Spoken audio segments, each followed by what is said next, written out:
Once you awaken to you're different, or life just ain't the way it seems, or you used to think life was, you're awakening.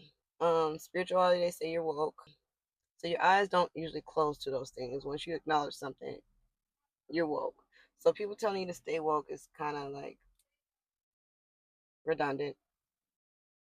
Yes, once you're woke, people will try to spiritually attack you, but they probably already doing that and you didn't know what that was. When you are spiritual, you may have a lot of enemies. People dislike you for no reason. They're irritated by your light. Keep it pushing. Don't even worry about them people. You will go through levels of spirituality. First, like I said, is the awareness. Then you will go into isolation hermit mode, where you'll stop hanging with the same type of people. You'll stop wanting the same things. Now, once you start getting into the isolation stage, you will kind of start feeling like a depression level or something like that. And that's when you will be switching into the dark night of the soul. Now, the dark night of the soul is basically ego death, or what people say is working off your trauma. The best way to do that is to journal, manifest, ground. It's very hard to explain what dark night of the soul is. It's a different feeling. It's like explaining what the difference is between stubbing your toe and getting a back massage. They're just two different feelings. So it is an emotional thing. It is a body draining experience sometimes. So you may have to keep your temple clean. Some people um have to do spiritual baths. Well, almost everyone will have to do a spiritual bath. I know I am not 100% with herbal baths. I have sensitive skin, so I'm hesitant to do anything like that. But cleansing baths, keeping your house clean, saging. If you don't like saging, you can use lavender. You can use frankincense, clove or cinnamon incense. I mean, whatever you have, we'll go through the different types. But you just want to keep your area clean. Negative energy is dirt. So if you have dirt around you during a spiritual awakening, you are putting yourself at risk for spiritual attacks. You want to keep yourself protected at all times. And keeping your area clean is a form of protection. That's why we promote grounding in keeping your area clean. And cleaning is part of grounding. I use cleaning as grounding all the time. People will start to know your light because it will shine brighter as you go further on your journey. So you will grab attention. People disliking you, irritated by you, spiritual attacks, especially during the dark night of the soul. Dark night of the soul, you will have to release trauma. Any and everything you have done in your life, you will have to reevaluate it. Mostly bad, that's why they call it the dark night of the soul or ego death. Now, as you go through all your trauma, and it's not one night. I don't know why they call it one dark night of the soul. It's ego death. Can last however long it takes you to get over your trauma. But once you start to get over your trauma, the actual ego death stage comes through.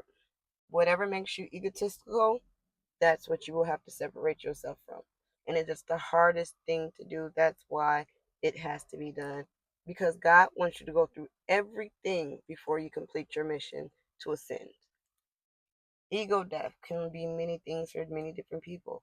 Sometimes, if you have material possessions, cars and clothes, you will lose those. I did. Your hair. A lot of people have to cut their hair off during their ego death for whatever reason. It may be from pulling it out, it may be from hair products, it may be from braids, it may just start falling out like alopecia. But until you cut it all off, your hair will be going. And that's the message, cut it off. And every time you don't do something, things like this will happen, and God will show you to cut it off. A lot of people cut their hair during rebirth. A lot of people go vegan during rebirth or ego death or your spiritual awakening. A lot of things can change in your life during ego death. But the one thing for sure, you will lose whatever you value the most, and you will have to learn to let it go.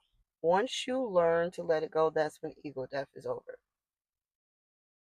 Now, once you go through ego death, there may be a period of time where you may have to go through hermit mode, or you may return to your regular life. But a lot of people lose jobs, cars. There's a lot of homelessness during ego death, and it may take you a while to get back on track. Now, if you decide to keep going with your spiritual journey, which most people do, because who's going to go through ego death and go back to the club and drinking and all that stuff? I know not me. Now, I do go out and celebrate, but I think it's based on the type of being you are. I do not suggest doing it until you realize whether you're capable of doing that stuff. I don't really drink no more.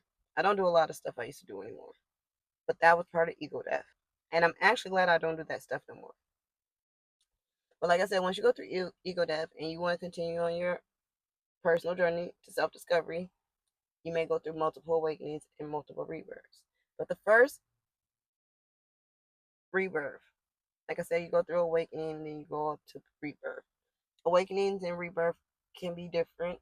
Sometimes your awakening and rebirth will overlap, or some people say it's the same thing.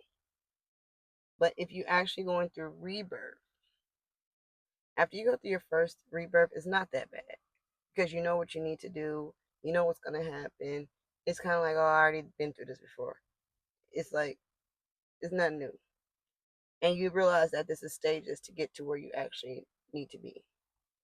Now, after your awakening and rebirth, you will get confirmation from God, and God will show you that He's real. That's why I said the gifting thing. That's probably her confirmation. We don't know yet, but you will get confirmation, and God will show you He's real.